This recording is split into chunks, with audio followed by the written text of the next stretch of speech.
আচ্ছা তোমাদের সমস্যাটা কি? What is year problem? হ্যাঁ, কি সমস্যা তোমাদের? শেষ করতে দেন।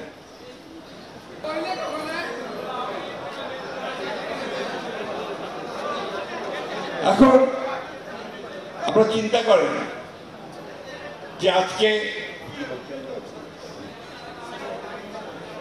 হ্যাঁ এই যে আপনার ধরেন আমরা শিক্ষা ব্যবস্থাকে জাতীয়করণ করি, জাতীয়করণ করার পরে আপনার সেখানে কিন্তু আপনার সিলেকশনের প্রশ্ন আসবে।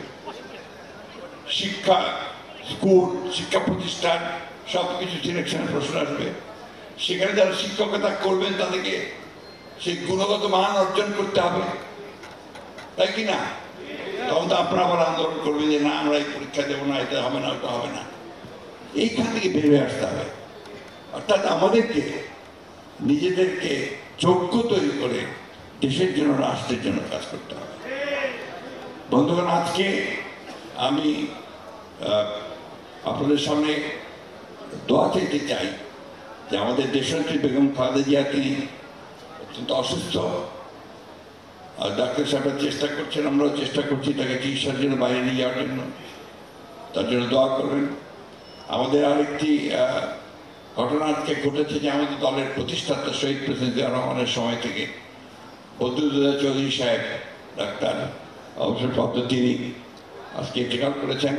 যদিও তিনি আমাদের সঙ্গে ছিলেন না শেষের দিকে, কিন্তু দলের এই প্রতিষ্ঠাতার সাধারণ সম্পাদক মহাসচিব তিনি ছিলেন। সেই কারণে তার এই মৃত্যুতে ইন্তেকালে আমি গভীর সমবেদনা জানাচ্ছি, দুঃখ প্রকাশ করছি, তার ফেরাত কামনা করছি। আর আপনাদেরকে অনুরোধ করবো যে আপনারা আমাদের দেশনেত্রী বেগম খালেদা জিয়ার রোগ মুক্তির জন্য দোয়া করবেন। আমাদের ভারপ্রাপ্ত চেয়ারম্যান তারেক রহমান যেন অবিলম্বে দেশে ফিরে আসতে পারেন তার জন্য আমরা দোয়া করবেন। আর শেষ করতে দেন।